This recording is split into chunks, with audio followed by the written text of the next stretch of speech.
asalaamaaleykum seen xarit seen mbokk Demba Ndiaye moo ñëwaat ci chronique bi nga xam ne da leen ko doon defal chaque samedi donc pratiquement depuis koor gi dañu taxawoon tuuti bi koor gi jeexee ñu ñëwaat nag changé waat méthode bi nga xam ne moom lañ doon liggéeyee actuellement Polyactu TV day dem di seeti ay nit ay sénégalais di waxtaan ak ñoom ci thème bu nekk. tey nag dañ ñëwoon fii ci Genova seet si seen xarit un politicien bu ñuy naan Mafal Dieng donc nekk fii ci Genova di responsable ñu bëggoon pour mu ñëw présenté wu à travers Polyactu TV ñu xam kii mooy kan donc Mafal ñu ngi lay nuyu di la ziyaare yaa ngi ci Polyactu TV. waaw salaamaaleykum Demba ñu ngi lay nuyu bu baax vraiment di nuyu aussi say auditeurs ou bien les téléspectateurs de Polyactu TV alors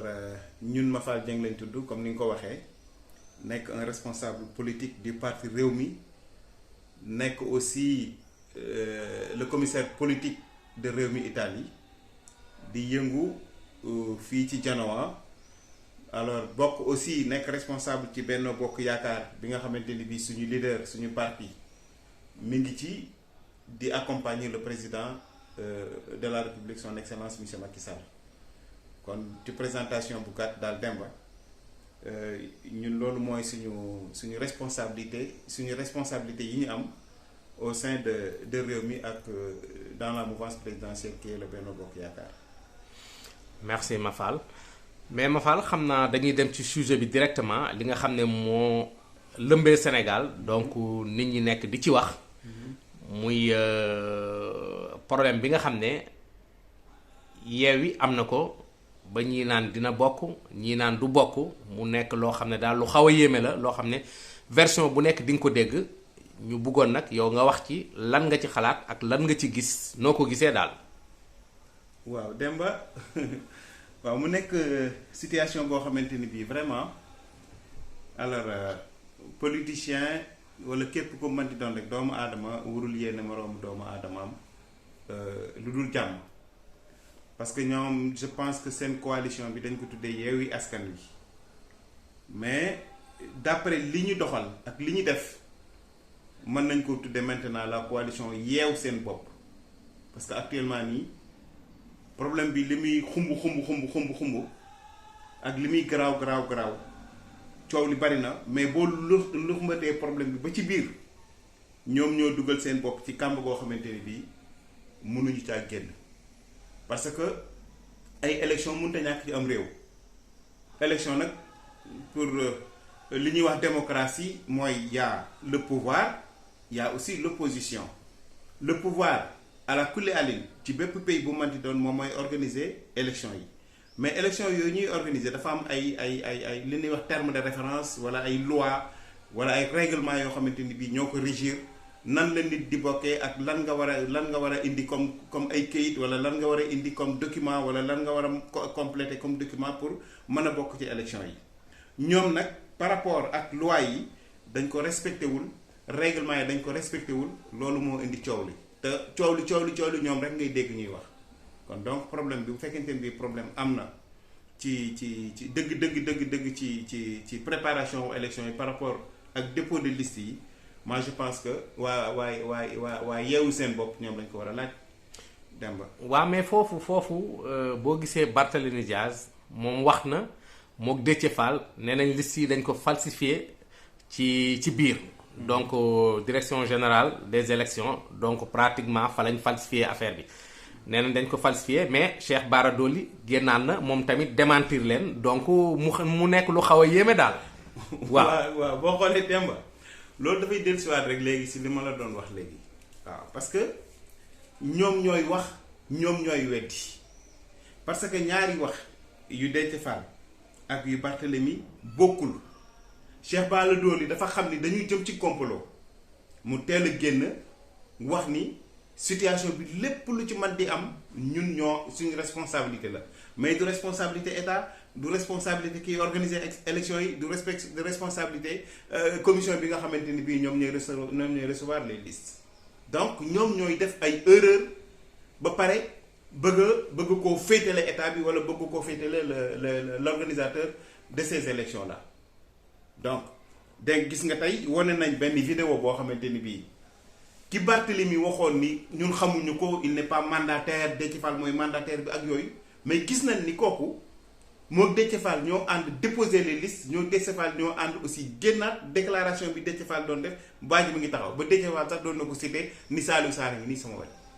kon donc loolu Barthélemy doon wax du waxi dara moo tax aussi population maintenant commencé nañ comprendre que ñii ils ne font que de la manipulation ay nit lañ yoo xamante ni bii li ñuy wax gëmuñu ko parce que Sénégal nekk na dëkk boo xamante ni bii vraiment li ñuy wax démocratie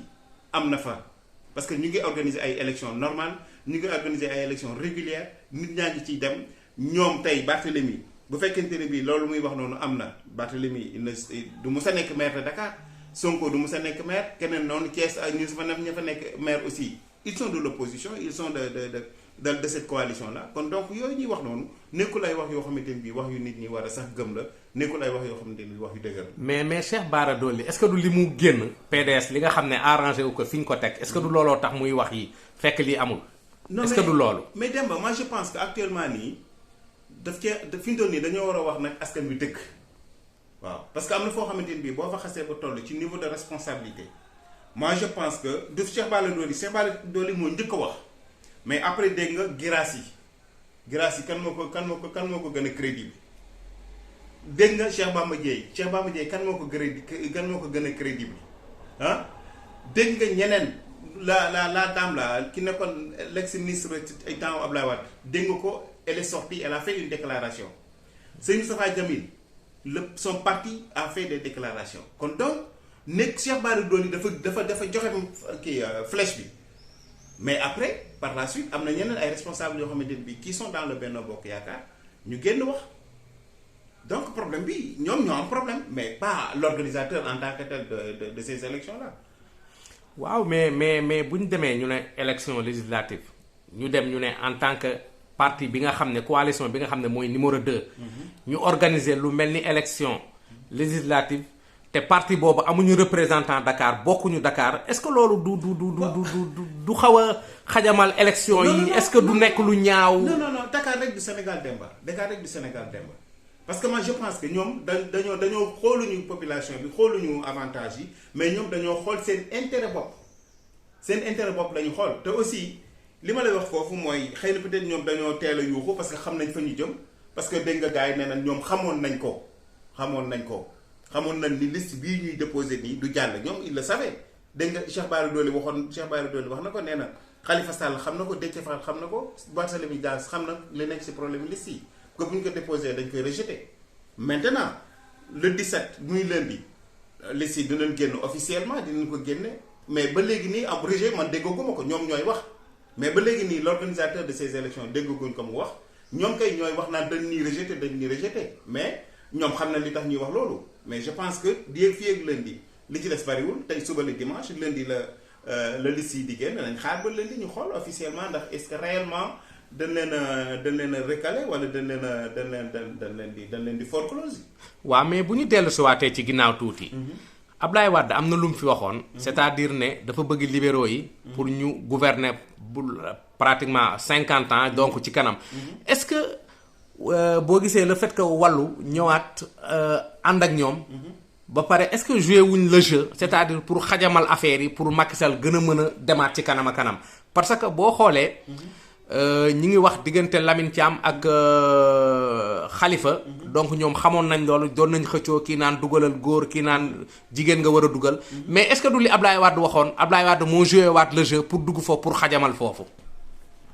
waaw bon. loolu mën na nekk Demba parce que Abdoulaye Wade aussi yéenam rek la. parce que loolu du coalition bu dëgër coalition la boo xam ne dañ ko taxawal nii rek du lu ñu xalaat bu baax a baax. waaw mais nag en général gis nga Demba élection boo ko bëggee gagner il faut nga am une forte coalition il faut nga jël ay nit ñoo xamante ni bi ñu crédible la pour nga mën a dugal leen ci dans une coalition pour nga mën a am yaakaar ni nga am ndam nit koo xamante ni bi yaakaar nga ni mën na la indil électorat da nga koy capitaliser dugal ko ci sa coalition pour nga mën a am dara donc loolu yéeneem la kuy dem élection nag vraiment gagné moom nga bëgg ak noo mën a gagné mais ñoom boo xoolee loolu dañ ko def sax mais gëmuñu ko parce que problème de position la man maa war a nekk fii man maa war a nekk fii wala ci liste yi aussi dafa am loo xamante ni bi concept boo xamante ni bi daf ci am muy nu ñu koy tuddee di sax waxuma du parrainage bi mais le système ni góor ak jigéen. Par la parité. La parité boo ko respecté wul aussi boo ko respecté wul moom dañ lay rejeté mais jusqu'à présent comme yàlla def na liste yi génnagul xëy na peut-être lundi lay génn loolu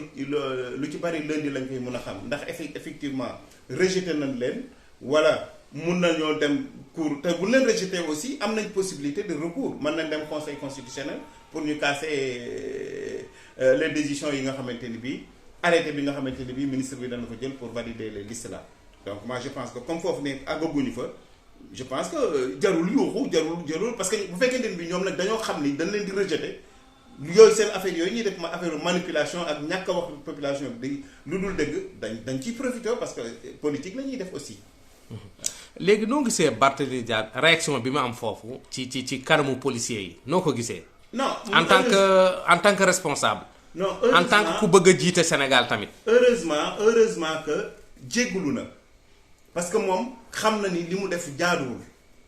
te képp koo xamante ni bii kilifa Demba dafa am loo xamante ni bii il faut nga koy bàyyi xel parce que am na foo xamante ni bii boo fa àggee ci niveau de responsabilité ngay jiite nga nekk maire d'une ville bu toll ni Dakar nekk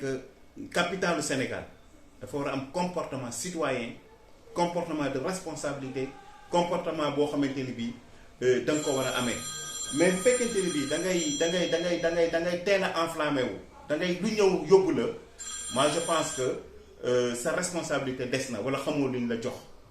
te Barthélémy loolu la wane waaw parce que ak nu mu mën di demee rek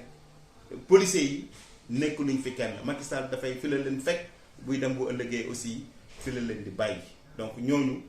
le minimum de respect da nga koo warloo sa diggante ak ñoom mais nag yàlla def na dem na bu ci biir mu xam ni kat moom moo tooñ mu wëlbati ko jégalu kon donc moi je pense que loolu dafa nekk loo xamante ni bii yaakaar naa ni bu ëllëgee dootu ko def.